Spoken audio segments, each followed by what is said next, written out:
शाम के 5 बज रहे थे, आखिरी स्नान करवाया।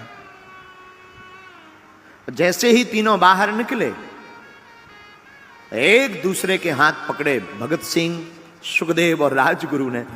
धीमी धीमी गति के साथ नहीं, बड़ी बुलंद आवाज में तीनों कहने लगे, कभी वो दिन भी आएगा, आजाद हम होंगे, ये अपनी जमी होगी, अपना आसमां होगा। तीनों को फांसी के पूर्व आखिरी स्नान कराया गया, काले कपड़े पहनाए। और आज सब कैदी चुप हैं।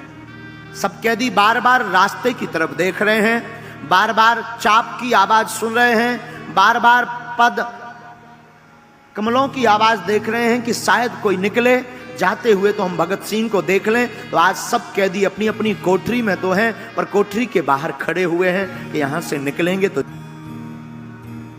भगत सिंह, सुखदेव और राजगुरु तीनों ने एक दूसरे का हाथ पकड़ा और फांसी के लिए चल पड़े। और जैसे ही जोर जोर से बूट की आवाज आने लगी तो सब कैदी सहम गए और सब कैदी एक दूसरे की तरफ। और हमारे भारत के शेर तीनों ने एक दूसरे का हाथ पकड़ा और डरे नहीं, सहमे नहीं, रोए नहीं, और तीनों हाथ पकड़ करके कहते हैं, सरफरोशी की तमन्ना अब हमारे दिल में है, देखते हैं दम कितना बाजुए कातिल में। कैदियों की आंखों में आंसू आ गए, सब रोने लगे।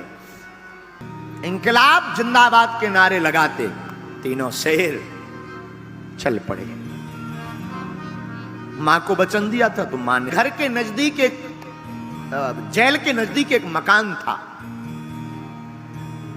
कहते हैं कि जब भगत सिंह को फांसी लगी तो वो इतना जोर से इंकलाब जिंदाबाद चिल्लाए कि उस घर में वह आवाज गूंज गई थी और दरवाजे खोल करके वो बाहर तक निकले थे। इतना जोर से चिल्लाया कौन?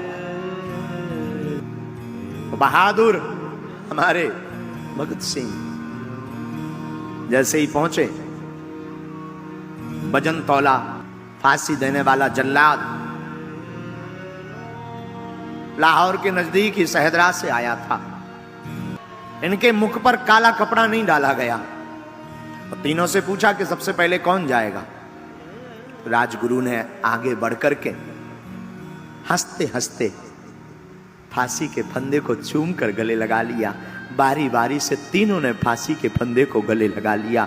लेकिन वाहरे बहादुरों, वाहरे बहादुरों, न रोए न घबराए, इंकलाब जिंदाबाद कहते हुए भारत माता के लिए अपने प्राणों की आहुति